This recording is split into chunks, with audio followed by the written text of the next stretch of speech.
إن الحمد لله نحمده ونستعينه ونستغفره ونعوذ بالله من شرور أنفسنا ومن سيئات أعمالنا من يهده الله فلا مضل له ومن يضلل فلا هادي له أشهد أن لا إله إلا الله وحده لا شريك له وأشهد أن محمدًا عبده ورسوله اللهم صل على محمد وعلى آل محمد كما صليت على إبراهيم وعلى آل إبراهيم إنك حميد مجيد اللهم بارك على محمد وعلى آل محمد كما باركت على إبراهيم وعلى آل إبراهيم إنك حميد مجيد أما بعد فإن خير الحديث كتاب الله وخير الهدي هدي محمد صلى الله عليه وسلم وشر الأمور محدثاتها وكل محدثة بدعة وكل بدعة ضلالة وكل ضلالة في النار يا أيها الذين آمنوا اتقوا الله حق تقاته ولا تموتن إلا وأنتم مسلمون يا أيها الناس اتقوا ربكم الذي خلقكم من نفس واحدة وخلق منها زوجها وبث منهما رجالا كثيرا ونساء واتقوا الله الذي تساءلون به والأرحام إن الله كان عليكم رقيبا يا أيها الذين آمنوا اتقوا الله وقولوا قولا سديدا يصلح لكم أعمالكم ويغفر لكم ذنوبكم ومن يطع الله ورسوله فقد فاز فوزا عظيما أما بعد فقد قال الله عز وجل في محكم تنزيله أعوذ بالله من الشيطان الرجيم بسم الله الرحمن الرحيم هل أتاك حديث الغاشية وجوه يومئذ خاشعة عاملة ناصبة تصلى نارا حامية۔ انسان نمازیں اس لیے پڑھتا ہے، روزے اس لیے رکھتا ہے، حج اس لیے کرتا ہے، زکوٰۃ اس لیے دیتا ہے کہ میں جہنم سے بچ سکوں اور جنت میں داخل ہو سکوں۔ یہ اصل کامیابی حاصل کرنے کے لیے کہ جو اللہ کے ہاں کامیابی ہے، من زحزح عن النار وادخل الجنۃ فقد فاز، جسے جہنم کی آگ سے بچا دیا گیا اور جنت میں داخل کر دیا گیا وہ کامیاب ہو گیا۔ اس کامیابی کو حاصل کرنے کے لیے ہم اعمال کرتے ہیں، نیکیاں کرتے ہیں، لیکن ہر عمل کرنے والا، اپنے خیال میں نیکی کرنے والا، اس کا عمل اسے جہنم کی آگ سے نہیں بچا سکے گا۔ قرآن مجید میں اللہ رب العالمین سورہ غاشیہ کے آغاز میں فرماتے ہیں عاملۃ ناصبہ،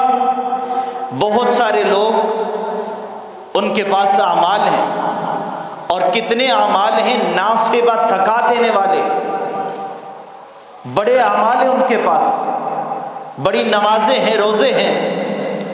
پیشانیوں پہ سجدوں کے نشان ہیں، گھٹنے سوجے ہوئے ہیں، قرآن کی تلاوتیں کرتے ہیں، حج کے لیے مال خرچ کرتے ہیں، زکوٰۃ دیتے ہیں، غریبوں پہ خرچ کرتے ہیں، لیکن اللہ رب العالمین کہتے ہیں تصلی نارا حامیہ، عمل ہونے کے باوجود، نماز روزہ ہونے کے باوجود، عبادات ہونے کے باوجود یہ جہنم کی آگ میں داخل ہو رہے ہیں، جہنم کا ایندھن بن رہے ہیں۔ وہ جہنم جو کافروں کے لیے تیار کی گئی، وہ جہنم جس کا ایندھن انسان اور پتھر ہیں، یہ نمازیں پڑھ کے بھی اس میں داخل ہو رہا ہے، یہ روزے رکھ کے بھی اس آگ میں جا رہا ہے، یہ حج کر کے بھی پاک نہیں ہوا اور جہنم کی آگ کا ایندھن بننے والا ہے۔ کیوں؟ اس نے عمل تو کیے ہیں لیکن اپنے اعمال کی حفاظت نہیں کی، یا اس نے عمل تو کیا ہے لیکن وہ عمل معیاری نہیں تھا، یا معیاری ہونے کے باوجود، اس کے نامہ اعمال میں لکھے جانے کے باوجود اس نے اپنے عمل کی حفاظت نہیں کی۔ آج کے جدید دور میں بات کو سمجھنا انتہائی آسان ہے کہ آپ کے موبائل میں غلطی سے اگر آپ نے بٹن دبا دیا اور کسی چیز کو ڈیلیٹ کر دیا، وہ آپ سے چلی جاتی ہے، اگرچہ آپ نے کوئی بہت زیادہ اس پہ محنت نہیں کی ہوتی، ایک چھوٹی سی غلطی ہوتی ہے، آپ کا موبائل خالی ہو گیا ہے۔ اسی طرح ایک چھوٹی سی غلطی میرے اور آپ کے نامہ اعمال کو بھی خالی کر سکتی ہے، ہماری نمازوں کو ڈیلیٹ کر سکتی ہے، ہمارے روزوں کا خاتمہ کر سکتی ہے، ہمارے حج زکوٰۃ وہ ختم ہو سکتے ہیں، ڈیلیٹ ہو سکتے ہیں، نامہ اعمال سے مٹ سکتے ہیں اگر ہم نے بھی اپنے اعمال کی حفاظت نہیں کی۔ موبائل کی حفاظت کے لیے اسے پاس ورڈ لگا کے رکھتے ہیں کہ کوئی دوسرا اس کو استعمال نہ کر لے، اسے دیکھ نہ لے، اس میں میری بڑی قیمتی چیزیں ہیں، میرے ڈاکومنٹس ہیں، میری فلاں چیز ہے، میری پرسنل چیزیں ہیں، لیکن نیکیاں کر کے انہیں سر عام کھلا چھوڑ دیتے ہیں۔ بلکہ ہم تو انہیں جمع ہی ایسے شاپر میں کرتے ہیں جس میں سوراخ ہوئے ہیں، کہیں منافقت کا سوراخ ہے، کہیں حسد کا سوراخ ہے، کہیں بغض کا سوراخ ہے، کہیں دوسروں پہ ظلم اور زیادتی کا سوراخ ہے۔ ایک طرف نمازیں پڑھتے ہیں، شاپر میں ڈالتے ہیں، دوسری طرف شاپر میں 20 قسم کی سوراخ ہے، اس سے وہ چیز نکل جاتی ہے، ضائع ہو جاتی ہے، ہمارے کسی کام کی نہیں رہتی۔ اور ہم سمجھتے ہیں کہ میں نے بڑی نمازیں پڑھی ہیں، میں نے بڑے روزے رکھے ہیں، میں نے حج کیے ہیں، الحاج کہلاتا ہوں، میں نے زندگی میں 30 حج کر لیے ہیں، میں نے 40 حج کر لیے ہیں، فلاں نے 70 حج کر لیے ہیں، فلاں نے ہزاروں عمرے کر لیے ہیں، لیکن یہ ساری عبادتیں ہم ایسے شاپر میں جمع کر رہے ہیں جس کے اندر سوراخ ہی سوراخ ہیں۔ آج کوئی سمجھدار انسان اپنے کسی ایسے شاپر میں جس میں سوراخ ہو، چینی، چاول اور اس طرح کی دالیں اور چنے اور فلاں ڈالنے کو تیار نہیں ہے، لیکن اپنی نیکیاں کر کے ہم ایسی جگہ رکھ رہے ہیں جس میں سوراخ ہی سوراخ ہیں، ضائع ہی ضائع ہوتی چلی جا رہی ہے۔ آج مجھے اور آپ کو فکر ہے تو اپنے موبائل کی فکر ہے کہ اس کا پاس ورڈ لگا ہونا چاہیے، کسی کو پتہ نہیں ہونا چاہیے، اور جدید طریقے آ گئے اس میں، لیکن مسلمان کی نیکیاں کیسے محفوظ ہوں گی اور نیکیوں کے رجسٹر کو کیسے محفوظ کیا جائے گا، اس بات کی ہمیں پرواہ ہی نہیں ہے، اور نتیجہ یہ نکلتا ہے عاملۃ ناصبہ۔ قرآن نے پہلے بتا دیا تھا عمل بہت ہوں گے، تھک چکے ہوں گے اعمال کر کر کے، تسلا نارن حامیہ، لیکن پھر بھی جب اللہ کے پاس پہنچیں گے تو جنت کی صورت میں کچھ نہیں ملے گا۔ اور ستم بالائے ستم کہ آج اگر کوئی بندہ بائک پہ جا رہا ہو، اس نے ایک شاپر دائیں طرف لٹکایا ہوا ہے، ایک بائیں طرف لٹکایا ہوا ہے، اور اس شاپر میں سوراخ ہے، اس کو نظر نہیں آ رہا، دیکھنے والا ہر شخص اسے روک کے سمجھاتا ہے بھائی آپ کا سامان گر رہا ہے، شاپر میں سوراخ ہے، لیکن یہاں کوئی سمجھانے والا بھی نہیں ہے، نیکیاں ضائع کیے جا رہا ہے، کہیں ظلم کر کے، کہیں دوسروں کے حق مار کے، کہیں کسی کو گالیاں دے کے، کہیں کسی کی غیبت کر کے اپنے اعمال کو ضائع کرتا چلا جا رہا ہے، اور کوئی سمجھانے والا نہیں ہے کہ بھائی نیکیوں کے شاپر میں سوراخ ہو رہے ہیں، ذرا اس کو باندھ لیجئے، اس کی حفاظت کر لیجئے، کہیں ایسا نہ ہو کہ آپ گھر پہنچے تو شاپر خالی ہو، کہیں اللہ کے پاس پہنچے تو نیکیاں کر کر کے بھی نیکیوں کا نامہ اعمال کہیں خالی نہ رہ جائے، اس لیے ان کی حفاظت کر لیں۔ ہم نے صرف اتنا سمجھ لیا کہ بس نماز پڑھ لی ہے کافی ہے،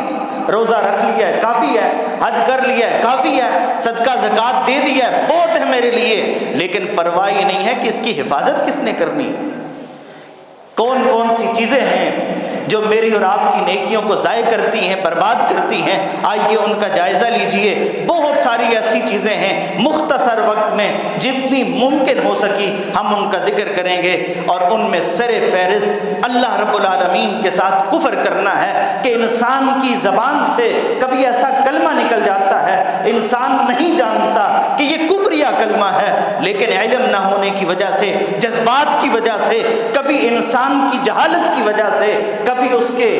جارحانہ انداز کی وجہ سے انسان کلمہ کفر کہہ دیتا ہے اور اللہ کے ہاں کفر کا ارتکاب کر بیٹھتا ہے، پھر نتیجہ یہ نکلتا ہے کہ اس کے نیکیوں کے شاپر میں صرف سوراخ نہیں، سارا شاپر ہی پھٹ جاتا ہے، ساری نیکیاں ضائع ہو جاتی ہیں، سارے اعمال ہی برباد ہو جاتے ہیں۔ اور قرآن مجید انسان کو تنبیہ کرتا ہے، بندہ مومن کو سمجھاتا ہے کہ کہیں ایسا نہ ہو کہ تم نمازیں پڑھ کے کفر کا ارتکاب کر لو کہیں جا کے اور پھر ساری نمازیں ضائع ہو جائیں، روزے ضائع ہو جائیں۔ اللہ رب العالمین فرماتے ہیں الذین کفروا وصدوا عن سبیل اللہ اضل اعمالهم، وہ لوگ جنہوں نے اللہ کے ساتھ کفر کر لیا، اللہ کے احکامات کو ٹھکرا دیا، اللہ رب العالمین کی باتوں کی پرواہ نہیں کی، اللہ کے ساتھ کفر کیا ہے، فرمایا اضل اعمالهم، ان کے اعمال ضائع ہو جاتے ہیں، برباد ہو جاتے ہیں۔ اسی طرح شرک کی صورت میں بھی ہو سکتے ہیں۔ عام طور پر ایک مسلمان اس سے اس بات کا خطرہ کم ہوتا ہے کہ وہ کفر کا ارتکاب کرے گا، لیکن شرک کا ارتکاب کلمہ پڑھنے کے باوجود بھی لوگوں سے ہوتا ہے۔ سورہ یوسف کو اٹھائیے، اللہ رب العالمین فرماتے ہیں وَمَا يُؤْمِنُ أَكْثَرُهُمْ بِاللَّهِ إِلَّا وَهُمْ مُشْرِكُونَ، اکثر لوگ ایمان کا دعویٰ رکھنے کے باوجود، اللہ کی ذات کو ماننے کے باوجود اللہ کے ساتھ غیروں کو شریک کرتے ہیں اور اللہ رب العالمین کے ساتھ یہ شرکت کے گناہ کا وہ ارتکاب کرتے ہیں۔ وَمَا يُؤْمِنُ أَكْثَرُهُمْ، فرمایا کہ لوگوں میں سے اکثریت ایسے لوگوں کی ہے جو اللہ پر ایمان لاتے ہیں، ایمان کا دعویٰ رکھتے ہیں، إِلَّا وَهُمْ مُشْرِكُونَ، لیکن وہ اللہ کے ساتھ شرک بھی کرتے ہیں۔ کہیں ایسا نہ ہو کہ ہم نمازیں بھی پڑھیں، روزے بھی رکھیں، اعمال بھی کریں اور مسجدوں کو آباد بھی کر رہے ہوں، ہماری پیشانیوں پہ نشان بھی ہوں اور جبینیں چمک رہی ہوں، لیکن اللہ کے ساتھ کسی تکلیف میں، کسی مصیبت میں اللہ کے ساتھ شریک کر لیں کسی کو اور پھر اپنے سارے اعمال ضائع کر کے چلے جائیں۔ شرک کرنے والے کا نامہ اعمال نیکیاں سمجھے کہ ساری کی ساری ختم ہو جاتی ہیں، ڈیلیٹ ہو جاتی ہیں، اور یہ ایسا وائرس ہے کہ جب انسان میں یہ داخل ہوتا ہے اس کی ساری نیکیوں کو ختم کر کے رکھ دیتا ہے۔ یقین نہیں آتا قرآن مجید کی وہ آیت جو کئی مرتبہ میں نے آپ کے سامنے رکھی ہے، اللہ رب العالمین ایک ہی جگہ پر 18 نبیوں کے نام لیتے ہیں اور نام لے کے فرماتے ہیں وَلَوْ أَشْرَكُوا لَحَبِطَ عَنْهُمْ مَا كَانُوا يَعْمَلُونَ، اگر یہ نبی، یہ پیغمبر برگزیدہ لوگوں کے نام لیے، اپنے پیغمبروں میں سے 18 کے نام لے کے کہا کہ اگر یہ ہستیاں بھی میرے ساتھ کسی کو شریک کر لیتی تو ان کے اعمال بھی ضائع ہو جاتے، برباد ہو جاتے۔ اور بات صرف یہیں تک نہیں رہی، اللہ رب العالمین نے سورہ زمر میں میرے اور آپ کے محبوب کو مخاطب کیا کہ کائنات میں اللہ کے رسول جیسا ہے ہی کوئی نہیں، ساری کائنات ایک پلڑے میں، میرے اور آپ کے محبوب دوسرے پلڑے میں، پھر بھی سب سے اعلیٰ ہیں، لیکن اللہ رب العالمین یہ شرک کے معاملے میں اپنے پیغمبر کو بھی اپنے ساتھ شریک نہیں کرتے، اور اگر کوئی پیغمبر کو بھی شریک کرے تو اللہ رب العالمین کو یہ بھی گوارا نہیں، اور پیغمبر کو شریک کرنا تو دور کی بات ہے، پیغمبر بھی اگر اپنے آپ کو رب کا شریک سمجھیں تو اللہ رب العالمین کہتے ہیں وَلَقَدْ أُوحِيَ إِلَيْكَ وَإِلَى الَّذِينَ مِن قَبْلِكَ، اے پیغمبر ہم نے آپ کی طرف بھی وحی کی ہے، آپ سے پہلے بھی ہم نے نبیوں اور رسولوں کو پیغام دیا ہے، ان کی طرف بھی وحی کی ہے، ان کو بھی ہم نے نبی اور رسول بنایا ہے، لیکن یاد رکھنا لَإِنْ أَشْرَكْتَ، اگر آپ نے بھی میرے ساتھ کسی کو شریک کر لیا، اور یہ بات کس سے ہو رہی ہے؟ میرے اور آپ کے پیغمبر سے ہو رہی ہے، کائنات کے امام سے ہو رہی ہے۔ میری اور آپ کی تو حیثیت ہی کیا ہے؟ ہم کس باغ کی مولی ہیں؟ ہم تو ایک ذرے کے برابر نہیں ہیں، لیکن اللہ رب العالمین نے کائنات کے سب سے افضل ترین انسان سے کہا اے پیغمبر ہم آپ کو بھی بتا رہے ہیں اور آپ سے پہلے بھی نبیوں کو یہ ہم نے بتایا ہے، سمجھایا ہے، یہ پیغام دیا ہے لَإِنَّ أَشْرَكْتَ، اگر آپ نے بھی شرک کر لیا لَيَحْبَطَنَّ عَمَلُكَ، آپ کے عمل بھی ضرور برباد ہو جائیں گے، ضائع ہو جائیں گے، وَلَتَكُونَنَّ مِنَ الْخَاسِرِينَ، اور آپ ضرور خسارے والوں میں سے ہو جائیں گے۔ اگر ہم اس بات کو سمجھ سکیں نا تو یہ مجھے اور آپ کو جھنجھوڑنے کے لیے کافی ہے کہ اللہ تعالیٰ اپنے پیغمبر سے کہتے ہیں پیغمبر میرے ساتھ کسی کو شریک کر لیا تو یاد رکھنا امام الانبیاء ہو، خاتم النبیین ہو، لیکن شرک کر لیا تو کچھ بھی نہیں بچے گا، سارے اعمال ضائع ہو جائیں گے اور پھر خسارے والوں میں سے ہو جاؤ گے۔ تو میری اور آپ کی نیکیوں کو ختم کرنے والی جو بیماریاں ہیں، جو وائرس ہیں، ان میں سے کفر کی بیماری، شرک کی بیماری، اور نمبر 3 ارتداد اور الحاد کی بیماری، کہ اللہ پر ایمان بھی ہے، مسلمانوں کے گھر پیدا بھی ہوئے ہیں، لا الہ الا اللہ بھی پڑھتے ہیں، لیکن جدید تعلیم سے آراستہ ہوئے اور پھر نظریات بدلنا شروع ہو گئے، رب کو رب مانتے ہوئے اب شرم آنے لگ گئی، پیغمبر کو پیغمبر مانتے ہوئے اب ہچکچانے لگ گئے، اور اپنے دین پہ چلتے ہوئے اب شرم محسوس کرنے لگ گئے کہ دنیا تو بڑی ماڈریٹ ہو چکی ہے، دنیا میں تو بڑی آسانیاں ہیں، بڑی آزادیاں ہیں، اور ہم مسلمان نام رکھ کے داڑھی پگڑی کا اہتمام کر کے ایک خاص مخصوص حلیہ بنا کے بیٹھے ہیں، یہ کوئی چیز بھی نہیں ہے۔ لہذا اللہ سب کا ایک جیسا ہے، نبی سب کے ایک جیسے ہیں، زیادہ اللہ اور نبی کہنے کی ضرورت نہیں ہے، اور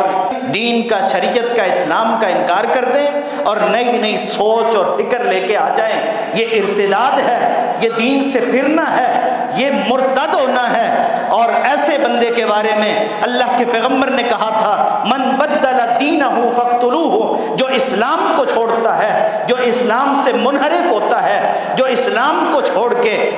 کسی اور دین اور مذہب میں داخل ہوتا ہے، یا اسلام کو چھوڑ کے کسی اور راستے کا انتخاب کرتا ہے، فاقتلوہ، پیغمبر کہتے ہیں اس کی سزا قتل ہے، حاکم وقت کا کام ہے، اس کی ذمہ داری ہے کہ اس سے قتل کیا جائے، اس پہ حد نافذ کی جائے۔ اور پھر اللہ رب العالمین قرآن مجید میں کہتے ہیں ان الدین عند اللہ الاسلام، اللہ کے ہاں دین جو مقبول ہے، جس کی بنیاد پہ میرے اور آپ کے اعمال قبول ہونے ہیں، وہ اسلام ہے۔ اگر کوئی اسلام کو چھوڑتا ہے اور یہ کہتا ہے کہ جی سارے انسان ہیں، ہمیں انسانیت کی بنیاد پہ اکٹھا ہونا چاہیے، یہ مسلم غیر مسلم یہ تقسیم ختم کر دی جائے، مسلمان کچھ نہیں ہوتا، سارے انسان ہیں اور انسان سارے ایک جیسے ہیں، ان کے سب کے حقوق برابر ہیں، اور نئی نئی سوچ اور فکر اور نظریات لے کے آیا ہے، الحاد کا شکار ہوا ہے، اور اس نے دین کو خیر آباد کہہ دیا ہے۔ آج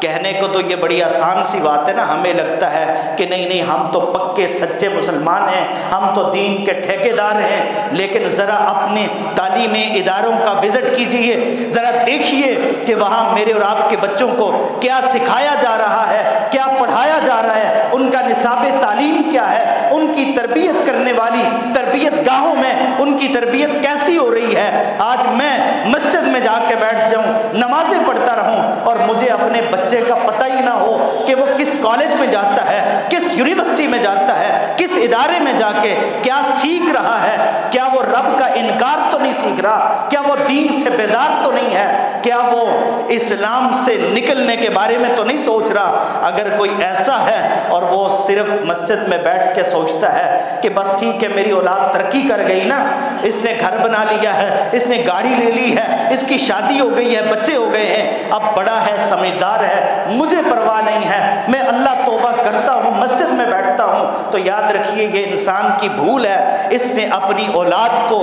اپنے ہاتھوں اس دنیا میں ذبح کر دیا ہے۔ اس بندے نے گویا کہ اپنی اولاد کو برباد کر دیا ہے، جسے اپنی اولاد کی پرواہ ہی نہیں ہے کہ وہ جاتی کہاں ہے، وہ سیکھتی کیا ہے، اس کی تربیت کیا ہو رہی ہے، وہ اسلام کے بارے میں کتنا جانتی ہے، اور اس کی اولاد کو پتہ ہی نہیں ہے کہ اسلام کیا ہوتا ہے۔ وہ کہتا ہے یہ تو ماما پاپا کی باتیں ہیں، یہ تو پرانے دور کی باتیں ہیں، ہم تو نئے زمانے کے لوگ ہیں، ہم تو وقت کے ساتھ چلنے والے ہیں، ہم تو زمانے کے ساتھ چلنے والے ہیں، ہم ترقی یافتہ ہیں، اور اس بنیاد پہ وہ دین سے دور ہے، دین سے بیزار ہے۔ کبھی کسی کے کہنے پہ نیکی بھی کر لے تو ایسی نیکی اللہ کے ہاں قبول نہیں ہے۔ ایسا بندہ بھی اپنی نمازوں کو، روزوں کو، حج زکوٰۃ کو ضائع کر بیٹھتا ہے، اور یہ اس کی نجات کا ذریعہ نہیں بنتی۔ اسی طرح میری اور آپ کی نیکیوں کو ختم کرنے والی بیماریوں میں سے ایک بیماری قرآن مجید کے احکامات کو ناپسند کرنے کی بیماری بھی ہے۔ قرآن کا حکم آتا ہے، فیصلہ آتا ہے، اس کو اچھا نہیں لگتا۔ قرآن کہتا ہے اقیم الصلاۃ، نماز قائم کرو، یہ کہتا ہے یہ قرآن کی باتیں مجھے نہیں سمجھ آتی، قرآن یہ نماز پہ کیوں زور دے رہا ہے؟ ہر بندے نے اپنی قبر میں جانا ہے، قرآن میں اللہ کو ہمیں کہنے کی کیا ضرورت ہے؟ جب رب نے ہمیں امتحان کے لیے بھیجا ہے، پھر میری مرضی میں جیسے مرضی زندگی گزاروں؟ اللہ نے یہ حکم کیوں دے دیا ہے؟ اللہ کے احکامات جسے اچھے نہیں لگتے اور یہ اللہ کے احکامات پہ اعتراض کرتا ہے، حاشیہ نشینی کرتا ہے اور یہ کہتا ہوا سنائی دیتا ہے کہ جی بس میں نے اپنی قبر میں جانا ہے، فلاں نے اپنی قبر میں جانا ہے، یہ رب کو قرآن میں ایسے نہیں کہنا چاہیے تھا، ایسے نہیں سمجھانا چاہیے تھا، اس کام سے روکنا نہیں چاہیے تھا، اس کام کا حکم نہیں دینا چاہیے تھا۔ آپ مثال کے طور پہ لے لیں، ہمارے گھروں کی ایک بہت بڑی بیماری وہ بے پردگی کی بیماری ہے، اور ہمیں پردے کا حکم اچھا نہیں لگتا۔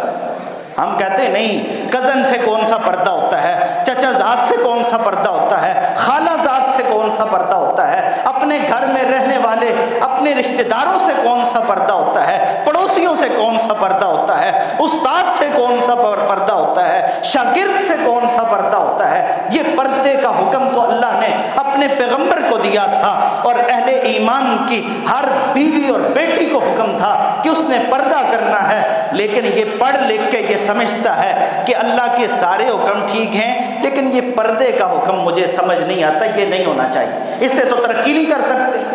ترقی کرنی ہے تو عورت کو آزاد کرنا ہوگا، باہر نکالنا ہوگا، پردوں کے راستے اور رکاوٹیں ختم کرنی ہوگی۔ اللہ رب العالمین ایسے بندے کے بارے میں فرماتے ہیں ذالک بانہم کرہوا ما انزل اللہ، یہ وہ ظالم انسان ہے جس نے اللہ کے حکم کو ناپسند کیا ہے۔ اللہ نے حکم دیا پردہ کرو، اس سے اچھا نہیں لگتا، اللہ نے حکم دیا نماز پڑھو، اسے اچھا نہیں لگتا، اللہ نے حکم دیا سود نہیں کھانا، اسے اچھا نہیں لگتا، اللہ نے کہا جھوٹ نہیں بولنا، اسے یہ حکم اچھا نہیں لگتا۔ اللہ تعالیٰ فرماتے ہیں ذالک بانہم کرہوا ما انزل اللہ فاحبط اعمالہم، اس کی نمازیں ہوں، روزے ہوں، حج زکوٰۃ ہو، کچھ بھی ہو، اللہ کے ہاں قبول نہیں ہے، کیونکہ یہ اللہ کے احکامات میں سے کسی حکم کو ناپسند کرتا ہے اور اس پہ اعتراض کرتا ہے، اسے اللہ کا حکم اچھا نہیں لگتا۔ اسی طرح نیکیوں کو ختم کرنے والی بیماریوں اور گناہوں میں سے نبی کریم صلی اللہ علیہ وسلم کی بے ادبی کرنا، آپ کی گستاخی کرنا، آپ کا کما حق ہو احترام نہ کرنا، اس سے بھی انسان بڑا نمازی ہوگا، بڑا حاجی ہوگا، بڑا روزے دار ہوگا، راتوں کو قیام کرتا ہوگا، دن کو روزے رکھتا ہوگا، یہ بڑا مجاہد ہوگا، لیکن اگر یہ پیغمبر کا گستاخ ہے، پیغمبر کے حکم کے سامنے سر تسلیم خم نہیں کرتا، تو یہ بندہ بھی اپنی نیکیوں کو ضائع کر بیٹھتا ہے، اس کی نمازیں روزے کسی کام کے نہیں۔ قرآن مجید کو اٹھائیے، اللہ رب العالمین فرماتے ہیں یا ایھا الذین آمنوا لا ترفعوا اصواتکم فوق صوت النبی، اے ایمان والو نبی کی آواز سے اپنی آواز کو بلند نہ کرنا۔ نبی کا حکم آ جائے، نبی کا فیصلہ آ جائے کہ تم نے یہ کام ایسے کرنا ہے، اور میں اپنی آواز، اپنی رائے، اپنی سوچ، اپنی سمجھ کو اس سے مقدم کرتا ہوں، میں کہتا ہوں ٹھیک ہے نبی کی بات تو صحیح ہے، لیکن میری سمجھ میں یہ بات آتی ہے، میری رائے ایسے ہے، میں سمجھتا ہوں ایسے بہتر ہے، پیغمبر کی رائے اسے اچھی نہیں لگتی، پیغمبر کی بات اسے اچھی نہیں لگتی، اور اپنی بات، اپنے کسی چھوٹے اور بڑے کی بات، اپنی کسی لیڈر اور قائد کی بات کو یہ مقدم کرتا ہے۔ اللہ رب العالمین اس کے بارے میں بھی کہتے ہیں فَتَحْبَطَ أَعْمَالُكُمْ وَأَنْتُمْ لَا تَشْعُرُونَ، اگر اپنی آوازوں کو پیغمبر کی آواز سے بلند کرتے ہو تو یاد رکھنا اعمال ضائع ہو جائیں گے اور تمہیں شعور ہی نہیں ہوگا، تمہیں تو پتہ ہی نہیں چلے گا، تمہاری تو نیکیاں غارت ہو جائیں گی، کیونکہ تم پیغمبر کی گستاخی کر رہے ہو کہ پیغمبر کا حکم کچھ اور ہے اور تم اپنی مرضی کر رہے ہو۔ وَمَا كَانَ لِمُؤْمِنٍ وَلَا مُؤْمِنَةٍ، کسی مومن مرد اور مومنہ عورت کے لیے یہ جائز ہی نہیں ہے أَن يَكُونَ لَهُمَ الْخِيَرَةُ مِنْ أَمْرِهِمْ، کہ اللہ کے پیغمبر کا حکم آ جائے، فیصلہ آ جائے، اور اس کے بعد وہ اپنی مرضی کرتے رہیں، اپنا اختیار چلاتے رہیں اور یہ سمجھیں کہ جو میں کر رہا ہوں وہ زیادہ ٹھیک ہے، وہ وقت کی زیادہ ضرورت ہے۔ آج کئی لوگوں کے سامنے جب صحیح احادیث پیش کی جاتی ہیں، پیغمبر کے فرامین پیش کیے جاتے ہیں، کہتے ہیں یہ اس دور کی باتیں ہیں، آج کے دور میں نہ حدیثوں پہ عمل نہیں ہو سکتا، آج کے دور میں اس پہ عمل نہیں کر سکتے، اس آیت پہ عمل نہیں کر سکتے، اس حدیث پہ عمل نہیں کر سکتے، یہ تو پرانے وقتوں پرانے دور کی بات ہے۔ حالانکہ دین جو اللہ نے نازل کیا تھا قرآن کی صورت میں، پیغمبر کی حدیث کی صورت میں، وہ کب تک کے لیے تھا؟ وَمَا أَرْسَلْنَاكَ إِلَّا كَافَّةً لِلنَّاسِ بَشِيرًا وَنَذِيرًا، اللہ نے اسے قیامت تک کے لیے بھیجا، اور یہ کہتا ہے نہیں یہ دین تو پرانے دور کے لیے تھا، اب تو ان حدیثوں پہ عمل نہیں ہو سکتا، یہ تو جدید دور ہے، یہ ترقی یافتہ دور ہے، یہ تعلیم یافتہ دور ہے، اس میں اب پرانے وقتوں کی باتیں نہیں چلتی۔ تو ایسا بندہ اپنے اعمال کو ضائع کر بیٹھتا ہے، اس کی نیکیاں غارت ہو جاتی ہیں، ضائع ہو جاتی ہیں، برباد ہو جاتی ہیں۔ اسی طرح ایک چھٹی بیماری جس سے انسان بڑا نمازی ہے، بڑا حاجی ہے، بڑا روزے دار ہے، سب کچھ کرتا ہے، لیکن اللہ کے ہاں یہ کامیاب نہیں ہے، اللہ کے ہاں یہ جنتی نہیں ہو سکتا۔ عبادتیں ہوں گی اس کے پاس، نماز روزے ہوں گے اس کے پاس، لیکن نیک نہیں ہے یہ، اللہ کے ہاں اللہ کے معیار پہ پورا نہیں ہے۔ اور یہ کون ہے جو نمازیں بھی پڑھتا ہے، روزے بھی رکھتا ہے، لیکن ریاکاری کا شکار ہے؟ اسے یہ بیماری لگ چکی ہے کہ چھوٹا سا کام کرتا ہے، اس کی تشہیر کرنا چاہتا ہے، اپنا نام بلند دیکھنا چاہتا ہے، کام کر کے اپنے آپ کو نیک کہلوانا چاہتا ہے، حج کر کے حاجی لکھوانا چاہتا ہے، نماز پڑھ کے نمازی ظاہر کروانا چاہتا ہے، اور یہ صدقہ کر کے اپنے آپ کو سخی کہلوانا چاہتا ہے، یہ شہید ہو کے اپنے آپ کو بہادر کہلوانا چاہتا ہے۔ اللہ کے پیغمبر ایسے لوگوں کے بارے میں خبر دیتے ہیں کہ یہ سب سے پہلے جہنم کی آگ کا ایندھن بننے والے ہیں۔ اول من تسعر بهم النار یوم القیامہ ثلاثۃ، فرمایا تین قسم کے لوگ وہ ہیں جن سے سب سے پہلے جہنم کی آگ کا آغاز ہونے والا ہے، جن سے جہنم کی آگ کو بھڑکایا جائے گا، اور ان میں سے ایک وہ بھی ہے جو بڑا سخی ہے، ایک وہ بھی ہے جو شہید ہو کے آیا ہے، ایک وہ بھی ہے جو قرآن پڑھنے پڑھانے والا ہے، دین سیکھنے سکھانے والا ہے۔ لوگ اسے قاری قرآن کہتے ہیں، لوگ اسے عالم دین کہتے ہیں، لیکن اللہ کے ہاں ناکام ہے۔ کس وجہ سے؟ کہ اس نے یہ بڑے بڑے کام بھی لوگوں کو دکھانے کے لیے کیے ہیں، اللہ کی رضا کے لیے نہیں کیے۔ ریاکاری یہ اتنی خطرناک بیماری ہے، باہر کے دشمن سے لڑنا آسان ہوتا ہے، اندر کے دشمن سے لڑنا، اپنے نفس کو کچل کے اللہ رب العالمین کی رضا پہ لگانا، یہ مشکل ہوتا ہے۔ اسی لیے میرے اور آپ کے پیغمبر نے کہا ان اخوف ما اخاف علیکم، لوگوں سب سے خطرناک چیز جس کے معاملے میں میں تم پہ ڈرتا ہوں الشرک الاصغر، فرمایا وہ شرک اصغر ہے۔ صحابہ نے پوچھا اللہ کے رسول شرک اصغر کیا ہے؟ آپ نے فرمایا الریا، ریاکاری۔ بندہ نماز اس لیے پڑھتا ہے کہ لوگ نمازی کہیں، حج اس لیے کرتا ہے کہ لوگ حاجی کہیں، عبادتیں اس لیے کرتا ہے کہ لوگ نیک سمجھیں، اور ایسا بندہ جب قیامت والے دن اللہ کی عدالت میں جائے گا، اللہ رب العالمین پوچھیں کہ بندے کیا لے کے آیا ہے،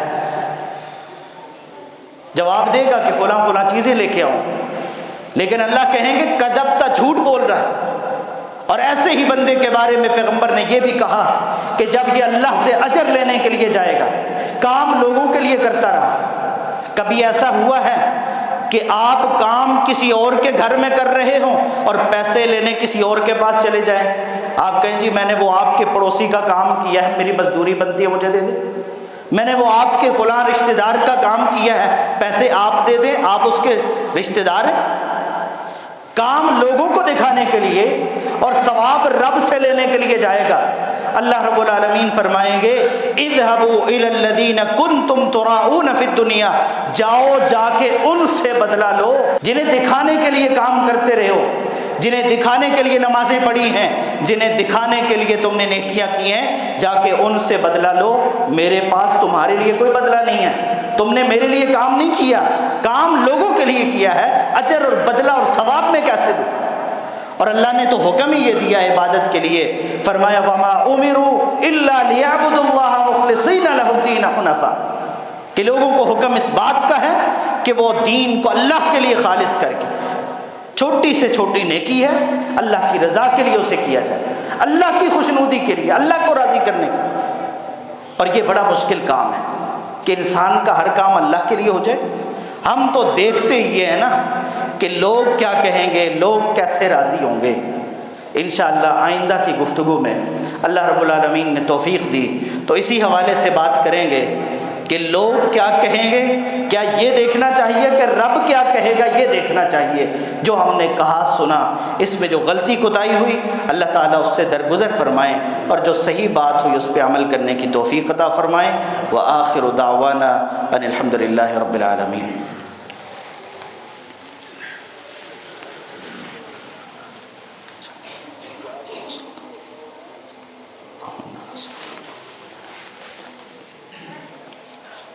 ان الحمد لله نحمده ونستعينه ونستغفره ونعوذ بالله من شرور انفسنا ومن سيئات اعمالنا، من يهده الله فلا مضل له ومن يضلل فلا هادي له،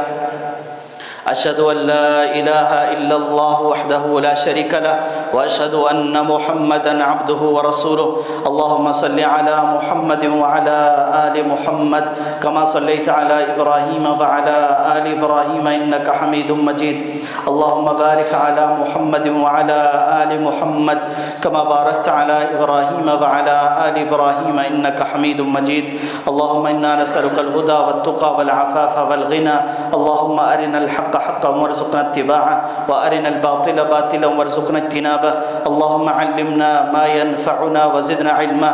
اللهم انا نسألك الهدى والتقى والعفاف والغنى، اللهم اشف مرضانا وارحم موتانا، اللهم اشف مرضانا ومرضى المسلمين، اللهم اشف انت الشافي لا شفاء الا شفاؤك شفاء لا يغادر سقما، اللهم اشف مرضانا وارحم موتانا، اللهم انصر الاسلام والمسلمين، اللهم انصرنا ولا تنصر علينا، اللهم انصر اخواننا في فلسطين، اللهم انصرهم نصرا عزيزا، اللهم انا نسألك الهدى والتقى والعفاف والغنى، اللهم انا نسألك مرافقة نبيك في الجنة، اللهم انا نسألك مرافقة نبيك في الجنة، ان الله يأمر بالعدل والإحسان وإيتاء ذي القربى وينهى عن الفحشاء والمنكر والبغي يعظكم لعلكم تذكرون، سبحان ربك رب العزة عما يصفون وسلام على المرسلين والحمد لله رب العالمين۔